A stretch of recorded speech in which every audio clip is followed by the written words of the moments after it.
ಐತಿಹಾಸಿಕ Bengaluru Karaga ಶಕ್ತ್ಯೋತ್ಸವಕ್ಕೆ count down ಶುರುವಾಗಿದೆ.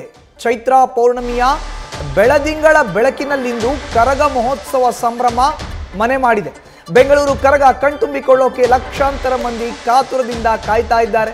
ಕರಗ ನಡೆಯುವಂತಹ ಬೆಂಗಳೂರಿನ ಧರ್ಮರಾಯ ದೇವಸ್ಥಾನದ ಸುತ್ತಮುತ್ತ ಈಗ ಹೈ ಅಲರ್ಟ್ ಘೋಷಿಸಲಾಗಿದೆ. ಕರಗ ಶಕ್ತ್ಯೋತ್ಸವದಲ್ಲಿ ಭಾಗಿಯಾಗ್ತಾರೆ ರಾಜ್ಯದ ಮುಖ್ಯಮಂತ್ರಿ ಸಿದ್ದರಾಮಯ್ಯ ಹಾಗೂ ಉಪಮುಖ್ಯಮಂತ್ರಿ ಡಿ.ಕೆ. ಶಿವಕುಮಾರ್. ತಿಗಳರ ಪೇಟೆಯ ಧರ್ಮರಾಯ ದೇವಸ್ಥಾನಕ್ಕೆ ಇವತ್ತು ಮಧ್ಯರಾತ್ರಿ ಸಿಎಂ ಸಿದ್ದರಾಮಯ್ಯ ಹಾಗೂ ಡಿಸಿಎಂ ಡಿ.ಕೆ. ಶಿವಕುಮಾರ್ ಭೇಟಿಯನ್ನ ಕೊಡೋರು ಇದ್ದಾರೆ.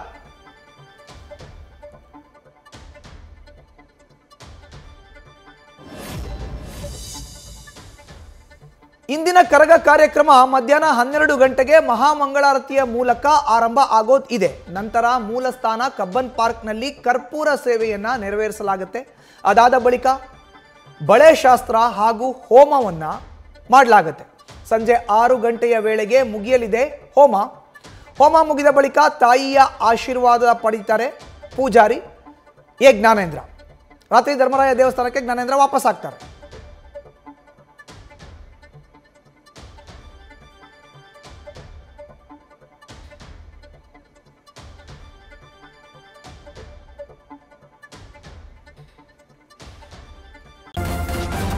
ನ್ಯೂಸ್ ಫಸ್ಟ್ ನಿರ್ಭೀತಿಯಿಂದ ನಿಮ್ಮ ಪರವಾಗಿ.